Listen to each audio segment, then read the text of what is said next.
الرحیم لقد رضی اللہ عن المؤمنین اذ یبایعونک تحت الشجرہ صدق اللہ العظیم وصدق رسولہ النبی الکریم ان اللہ وملائکتہ یصلون علی النبی یا ایہا الذین آمنوا صلوا علیہ وسلموا تسلیما اللہم صلی علی سیدنا و مولانا محمد معدن الجود والکرم وآلہ وصحبہ وبارک وسلم۔ حمد الصلاۃ کے بعد امیر المومنین خلیفۃ المسلمین داماد مصطفیٰ صلی اللہ علیہ وسلم حضرت سیدنا عثمان غنی رضی اللہ تعالیٰ عنہ کی حیات مبارکہ کے حوالے سے چند باتیں آج گفتگو کا عنوان ہے۔ نبی کریم صلی اللہ تعالیٰ علیہ وسلم نے حدیبیہ کے موقع پر 9 ہجری میں عمرے کا ارادہ فرمایا تھا، اور حضور صلی اللہ تعالیٰ علیہ وسلم اپنے کئی سو صحابہ کے ساتھ احرام باندھ کر مقام حدیبیہ پر پہنچ گئے۔ سفیر اس کو بنایا جاتا تھا جو بڑا سمجھدار اور زیرک آدمی ہوتا تھا۔ نبی پاک صلی اللہ علیہ وسلم نے اس موقع پر جس کو اپنا سفیر بنا کے بھیجا وہ حضرت سیدنا عثمان غنی رضی اللہ تعالیٰ عنہ۔ حضور نے انہیں سفیر بنا کر کے مکہ مکرمہ میں بھیج دیا، اور 2 ٹارگٹ دیے اپنے سفیر کو، 2 باتیں فرمائیں۔ فرمائے ایک تو جا کے مکے والوں کو بتاؤ کہ ہم جنگ کرنے نہیں آئے، اللہ کے گھر کا دیدار کرنے آئے، اور بڑے پرامن طریقے سے ہم طواف کریں گے، سعی کریں گے، عمرہ کریں گے، لوٹ جائیں گے۔ یہ ہمارا واحد ایجنڈا ہے، اس کے علاوہ کوئی پروگرام نہیں ہے۔ اور دوسرا انہیں یہ بتاؤ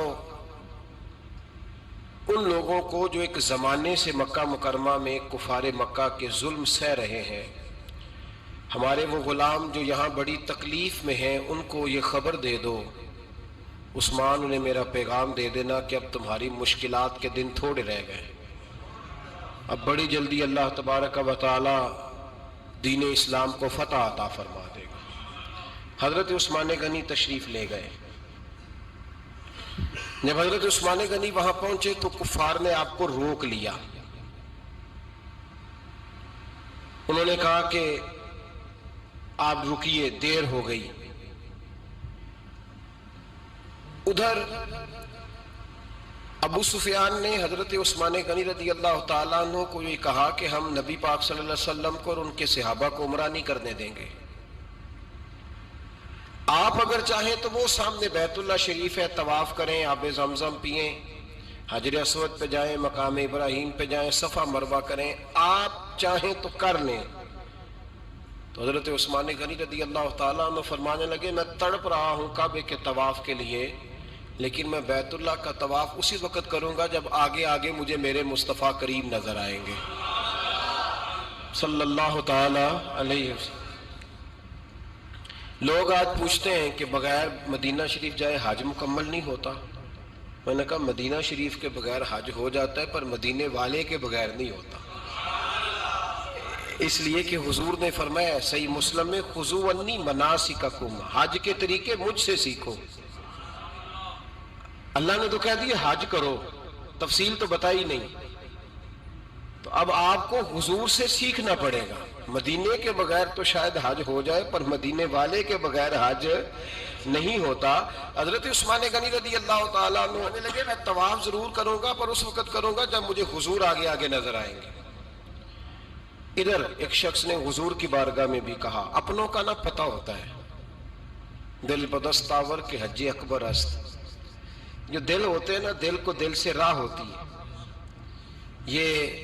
یہ کئی دفعہ جسم علیحدہ علیحدہ ہوتے ہیں پر یہ اکٹھے دھڑک رہے ہوتے ہیں، تو دل کو راہ ہوتی ہے۔ عرض کی یا رسول اللہ صلی اللہ علیہ وسلم عثمان غنی تو طواف کر رہے ہوں گے، صفا مروہ میں ہوں گے، بڑی موج ہوگی، آب زمزم کھول کے پی رہے ہوں گے۔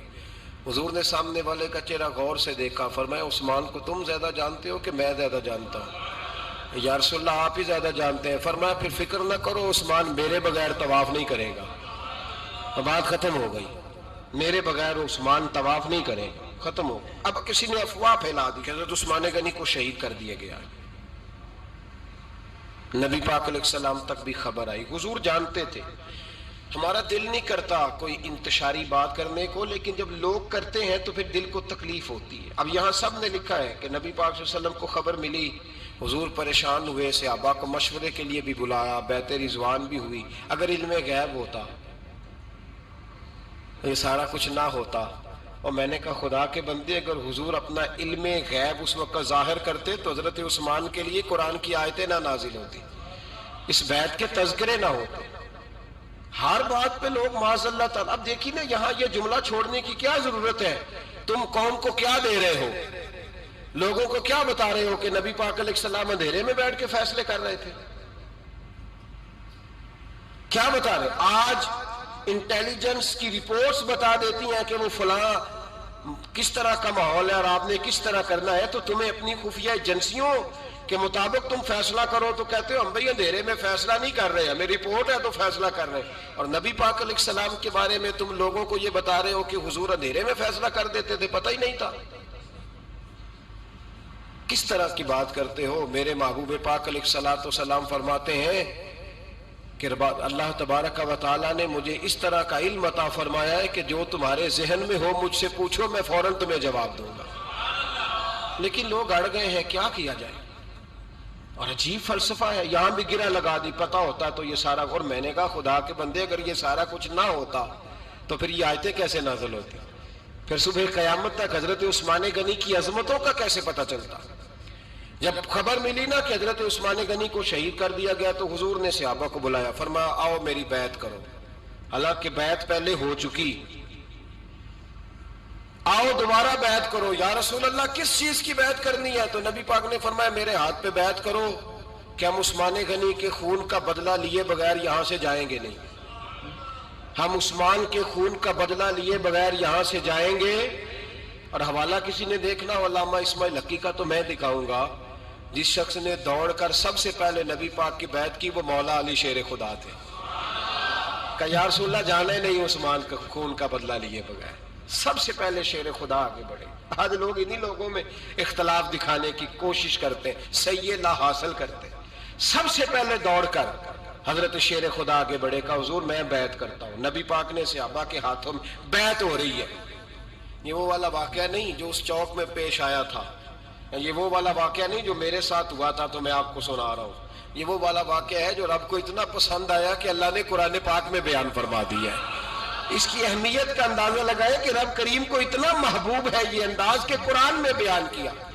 ایک درخت تھا، کانٹوں والا درخت، اس کو شارحین نے لکھا ہے، کچھ لوگ کہتے ہیں بیری کا درخت تھا۔ نبی پاک درخت کے نیچے بیٹھ گئے، فرمایا بیعت کرو سارے۔ کن کے لیے بیعت ہو رہی ہے؟ حضرت عثمان غنی کے لیے۔ ایک بیعت دین کے لیے ہوئی، قرآن کے لیے ہوئی، حدیث کے لیے ہوئی، اللہ کی توحید کے لیے، اور آج نئے سرے سے بیعت ہو رہی ہے۔ کس کے لیے؟ بول کے بتائیے۔ حضرت سیدنا عثمان غنی رضی اللہ تعالیٰ عنہ، اس شخص کی عظمت کا کوئی اندازہ کر سکتا ہے جن کے لیے نبی پاک نے خاص کر کے تخصیص کر کے ایز اے اسپیشل بیعت لی۔ اور صحابہ نے جب بیعت کی تو اللہ کو اتنی پسند آئی کہ قرآن مجید کی سورہ فتح کی آیت نمبر 18 میں بیان کیا، فرمایا لقد رضی اللہ عن المؤمنین اذ یبایعونک تحت الشجرہ، فرمایا محبوب تحقیق اللہ ان مومنوں سے راضی ہے جو درخت کے نیچے آپ کی بیعت کر رہے تھے۔ تحقیق اللہ ان سے راضی ہوا، ان ایمان والوں سے جو درخت کے نیچے آپ کی بیعت کر رہے تھے، درخت کے نیچے تحت الشجرہ۔ قرآن مجید کے الفاظ اگر آپ غور کریں گے تو آپ کو حضرت عثمان غنی کی عظمت کا پتہ چلے گا، اور اس واقعے کی حساسیت کی آپ کو سمجھ آئے گی کہ بیعتیں تو مسجد میں بھی ہوئی، لیکن نام لے کے نہیں کہا محبوب جنہوں نے مسجد میں بیعت کی، نام لے کے نہیں کہا، حالانکہ وہ بیعتیں بھی اللہ کو بڑی محبوب ہے۔ بیعتیں تو میرے بھائی نبی پاک نے بیت اللہ شریف کے پاس بھی کی، مسجد نبوی میں بھی کی، لیکن یہاں نام لے کر کوئی بھول نہ جائے۔ کسی نے کہہ دینا تھا کوئی اور بیعت تھی، جی لوگ شرح کر رہے ہیں نا مرضی، وہ تو